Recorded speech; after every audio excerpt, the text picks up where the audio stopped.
안녕하세요. 여러분의 참신한 소송 코치 법무법인 참여 신정현 변호사입니다.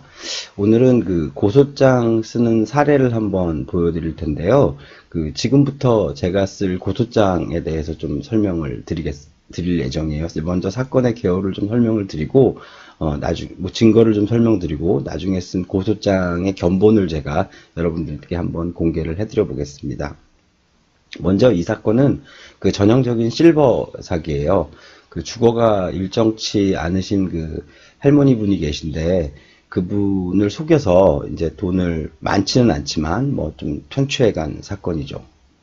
먼저 보면은 뭐 계약서도 일단 써요. 그런데 증거를 보시면 계약서도 쓰긴 쓰는데 뭐 법인 인감이 누락돼 있다든지 뭐 내용이 부실한 아주 계약서들을 쓰고 할머니의 돈을 빌려가죠.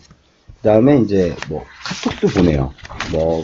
이상한 정부에서 발표한 그런 정책들에 자기 회사가 이렇게 잘 하고 있다. 그래서 결론은 나중에 이 돈을 이렇게 투자하면 빌려주는 걸로 해서 이자도 주고, 그 다음에 나중에는 안정적인 주거도 보장을 해주겠다. 전세든 어떻게든 해서 그런 식으로 해서 일단 할머니로부터 돈을 받아냅니다.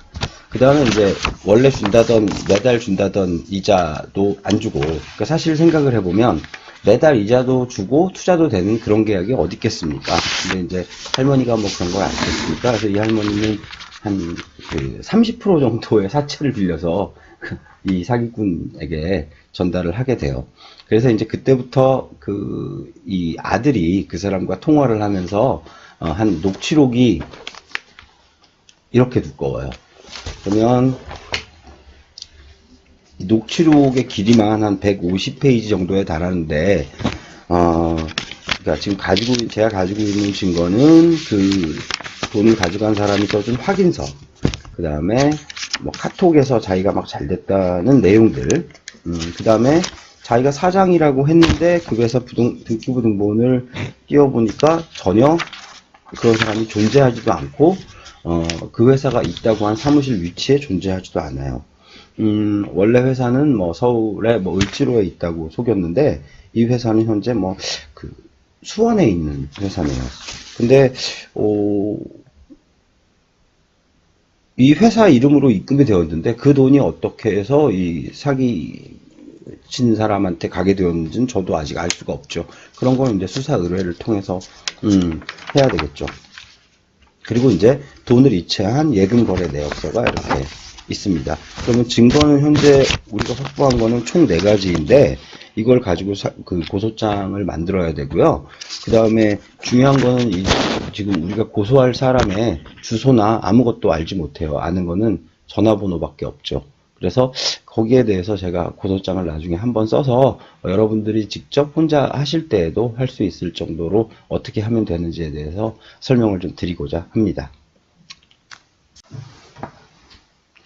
사건 개요에 맞춰서 이제 고소장을 작성을 해 보았는데요.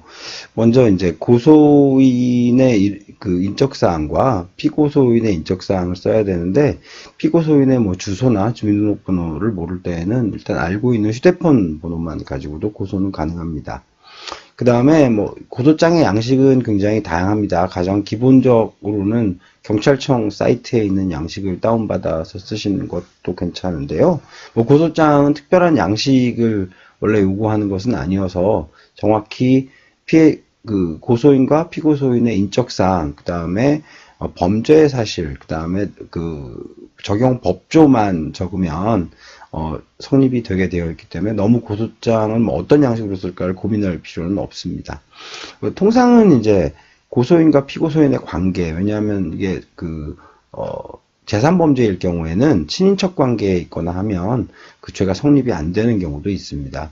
그리고 이제 당사자들의 관계에 대해서 먼저 기술을 하게 됩니다. 언제 어떻게 만났고 어떤 사이이다. 전혀 모르면 전혀 모르는 사이이다. 어쨌든 둘이 접촉이 되었기 때문에 어떤 범죄가 일어나지 않겠습니까? 모르면 모른다라고 쓰면 되죠. 그 다음에 이제 사건의 경위를 하나씩 나누어서 써주는 게 좋습니다. 한꺼번에 길게 쓰면 수사관이 일단 이해를 못할 수도 있고요. 이 사건의 경우에는 이제 아시다시피 아까 고소인이 노령인데 주거가 좀 불안정함을 이용해서 나중에 이제 주거를 마련도 해주고 그 다음에 뭐 이자도 주고 뭐 이런 조건으로 돈을 빌린 거죠. 돈을 이제 투자하게 한 것이죠. 그래서 그러면 이제 그 입금증이나 뭐 이런 것들을 증거로 두시면 되고요.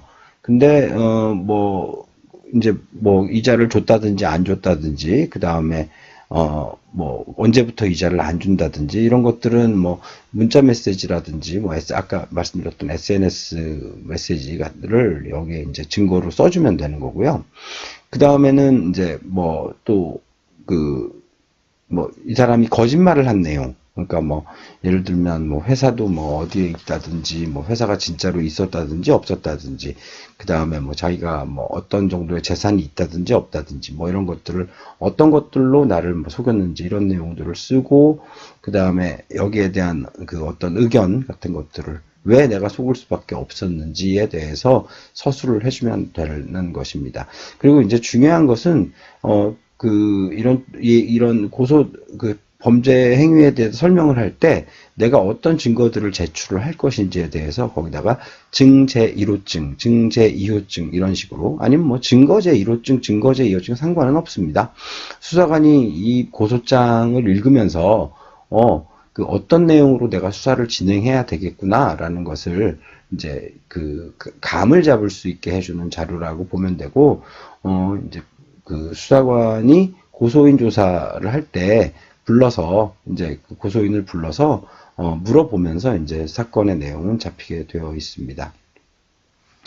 그리고 마지막으로는 이제 증거 서류들을 이번에 낼 거, 그 다음에 나중에 수사 받을 때 낼 거에 대해서 여기다가 미리 써주면 되고요. 그 다음에 이제 어느 경찰서로 낼지 아니면 뭐 검찰청으로 낼지를 결정해서 이제 하면 되는데요.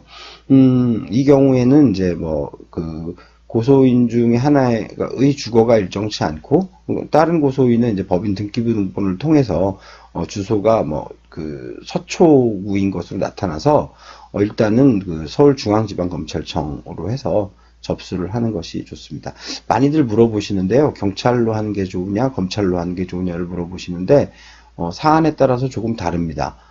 크고 중대한 사건이라면 검찰청에 하는 것도 좋겠지만 사실 조금 더 빠르게 고소를 진행을 하기 위해서는 경찰서 관할을 찾아서 하는 게 더 빠를 수가 있습니다. 왜냐하면 고소인 여러분들이 기대하시듯이 검찰로 고소를 하면 검찰이 수사를 하는 게 아니라 어차피 수사 지휘를 일선경찰서로 내리기 때문에 시간이 약간 검찰청으로 하면 더 걸리는 경우가 많이 있습니다. 네, 오늘은 여기까지 어떻게 하면 고소장을 자기가 혼자 써볼 수 있는지에 대해서 설명드렸습니다. 네, 지금까지 여러분의 소송 코치 법무법인 참여 신정현 변호사였습니다. 감사합니다.